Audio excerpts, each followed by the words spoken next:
there's our opportunity. We're always looking around and seeing what our competitors are doing, and if they're doing something that we think would be good for our users and our creators, we're also going to look at how we can improve our own economy, creator economy, and what's good for our users.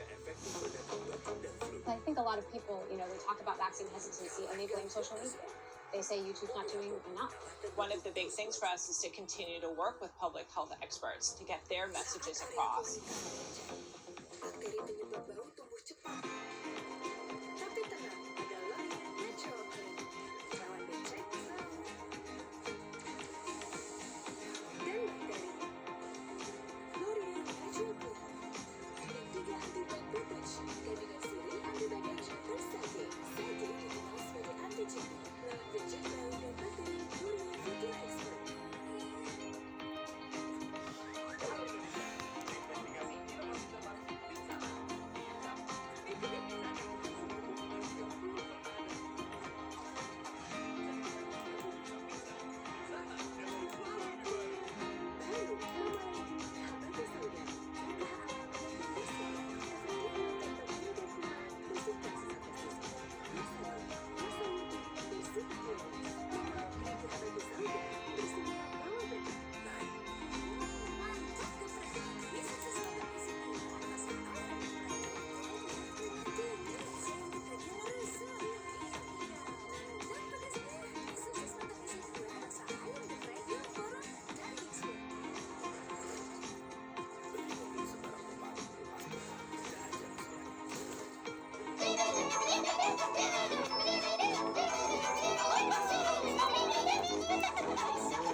Everybody's really been looking forward to the new video from Lumpy and the Lumpettes.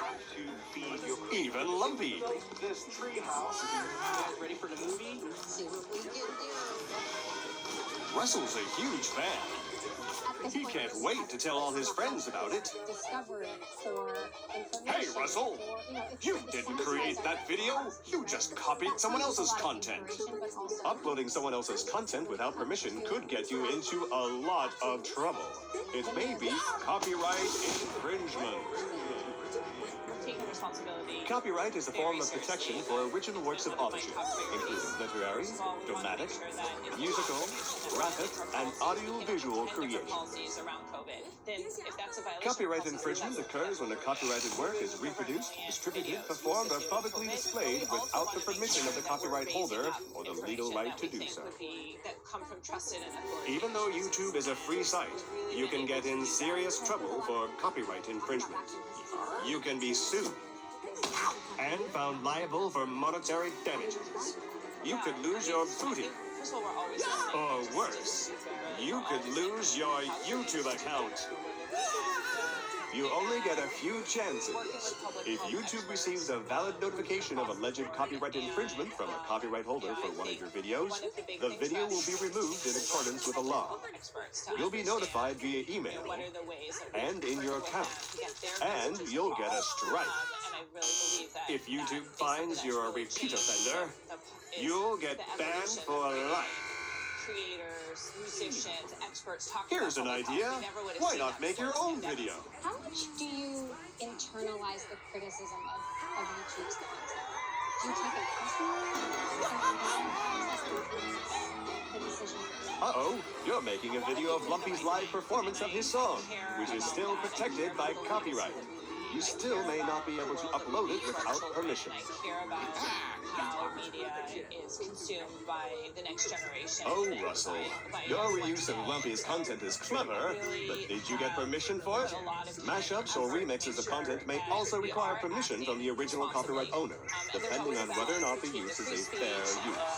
In the United States, copyright law allows for the fair use of copyrighted material under certain limited circumstances without requiring permission from the owner. Under the law, determinations of fair use take into account the nature of the copyrighted work, the amount and substantiality of the work used in relation to the work as a whole, and the effect of use upon the potential market for the copyrighted work. Other jurisdictions may have similar copyright provisions protecting fair use or fair dealing. If you are uncertain as to whether specific use qualifies as a fair use, you should consult a qualified copyright attorney.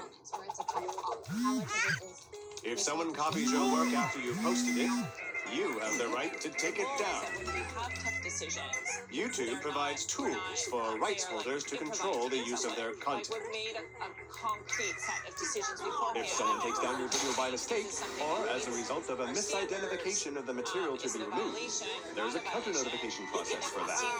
You can send YouTube a notice that there was an error. And then reevaluate. Should we But be careful. If you misuse the process, you could end up in court. And then you would get in a lot of trouble. That's how the law works. And what do you see as the potential future of That's YouTube more like as a it. tool for By learning? singing an original song, you're creating your own content. When you make an original video, you're the owner of your own copyright, and you have the right to post it to YouTube. Original content is what makes YouTube interesting. Start creating your own, and who knows, your video could explode. We had people who had to also just learn a lot of skills that they hadn't learned beforehand. If you're still unsure about copyright issues, YouTube has some resources as a starter. For more information, click the link for copyright at the bottom of every page. To be able to integrate with some of the learning tools that the kids are all using, because they are using YouTube, and there's a lot more that we can do to really help educators have YouTube be a key part of the curriculum. My kids are on YouTube a lot, and sometimes more than I want them to be, and sometimes it's super productive and they're learning something cool, and sometimes it's not productive at all. How are you innovating to make the time that kids spend on YouTube more valuable and, of course, safe? It's very important to me as a parent to make sure that we're giving parents options about what they want their kids to see. And that's one of the reasons that pretty much as soon as I got to YouTube, we started working on YouTube Kids. Which is a separate app, which is important for kids in terms of how we can control the quality, and we can give parents a lot more control about what kind of content is appropriate for them and their family. And, there are many other things. Like, we actually just came out with a supervised experience for tweens, because tweens was one of the age groups that was actually hardest. They usually don't want to be on the kids app, but they're not 13 to be on the main app, and so the supervised experience is something that we recently came out with. The Wall Street Journal has been doing some in-depth reporting on Facebook. The report is that Facebook knew that Instagram was toxic for teen girls and didn't do anything about it. Does YouTube look at the impact it has on teen users, the influence it might have on someone's body image or self-esteem? First of all, I think it's a very important topic, and we do have a panel of experts that we work with to be able to help us understand what are the different ways that our product could be used, or how do we face some of these challenging issues to make sure that we're getting the best advice. We certainly do see, for a lot of really tough issues, that YouTube can be a really valuable resource. So body positivity, mental health, we see a lot of creators actually talk about mental health, and that for a lot of kids, it like destigmatizes and enables people to talk about what's happening and what's going on with them. The potential long-term impacts of YouTube on teens and on children, whether it is toxic or whether it's addictive, is that something that you wonder about? Is that something that you struggle with, not just as a CEO, but as a mom? We certainly want to make sure that we are doing what we can to be responsible with kids and in every way possible. And that's one of the reasons that we actually have worked hard to give parents as many options as possible for them to decide what is important for them and their family, whether that's like limiting screen time, like limiting what is the content they actually have access to. I mean, even letting parents just say, these are like the 10 videos. My kid can only see these 10 videos. And so that is really important for us to give the tools back to parents for them to decide what is best for them and their family. Are you concerned about looming regulation? There may be regulation that is well intended, but actually then has a really negative impact.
would like to begin by addressing the heinous attack on the United States Capitol. Like all Americans, I am outraged by the violence, lawlessness, and mayhem. How much did President Trump test YouTube, and how much did it test you as a leader?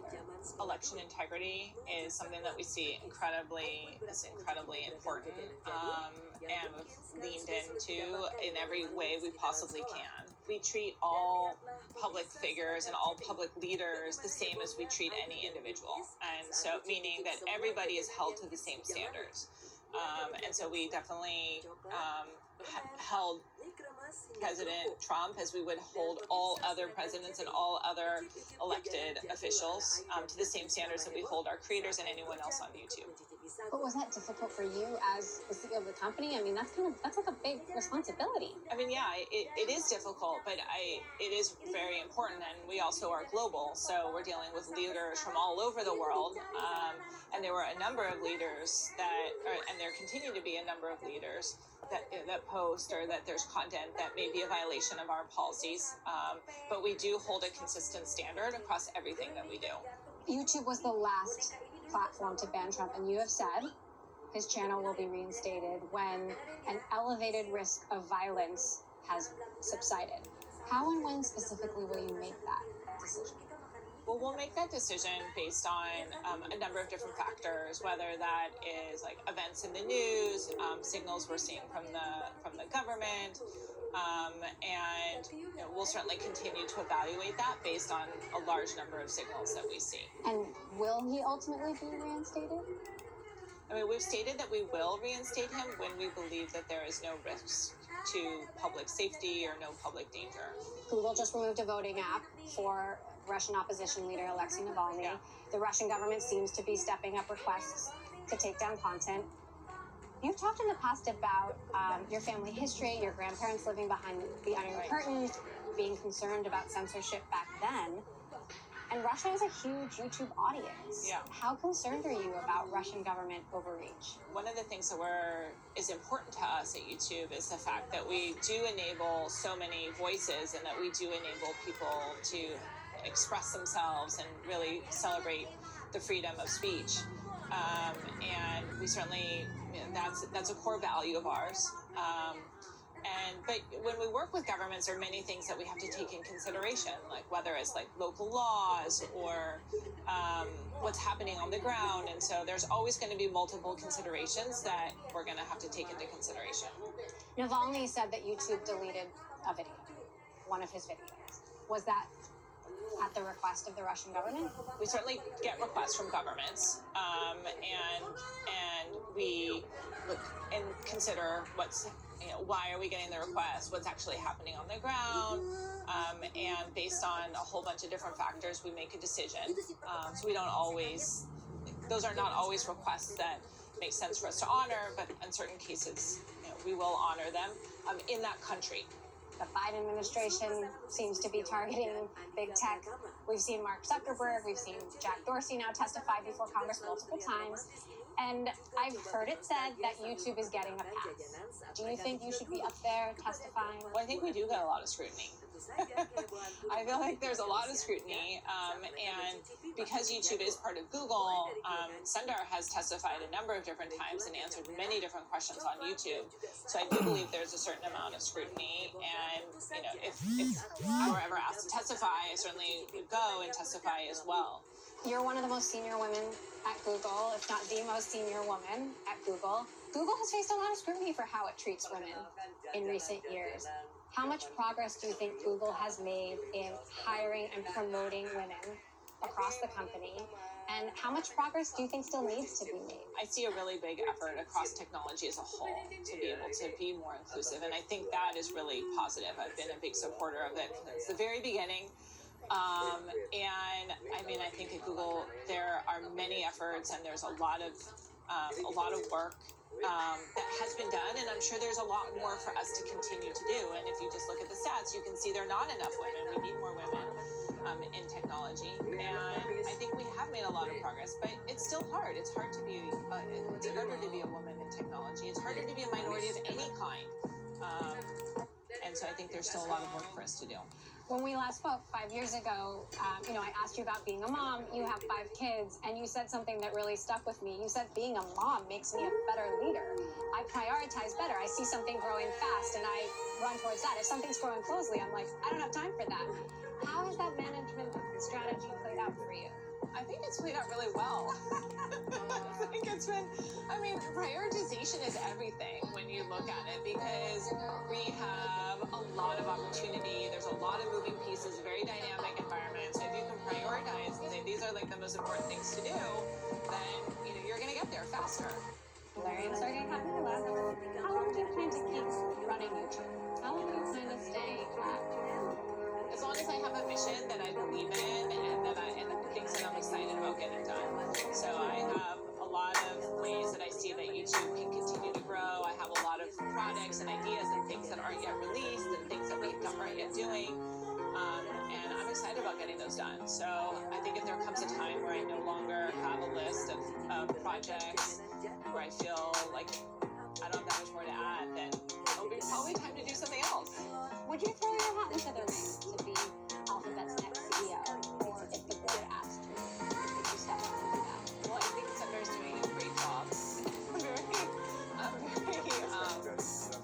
I think he's doing, it's a very challenging job. There's a lot of different constituents, a lot of product, a lot of different issues. And I'll just say I'll always do whatever would be wherever I can be most helpful to the company. Do you still talk much to Larry and Sergey? I do still see them socially, though, not work-wise. Did you ever talk about work?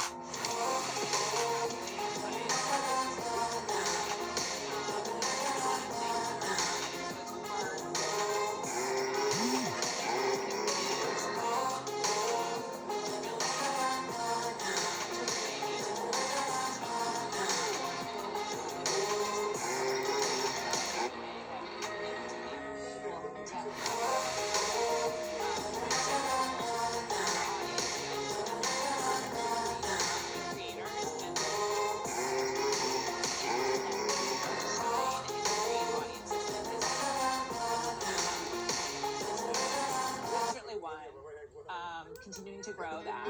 I'd say second, it's been really important to me to see a lot more women in technology. That has been just a personal goal of mine, is to be a role model and try to support women. I feel very fortunate to have gotten to where I have, and I know it was due to many different factors. And I want to support the next generation of women and see technology as like an open place where anyone can come and be successful. And then probably lastly, continuing to grow what we're doing with education. Susan, just thank you. Thank you so much for having me.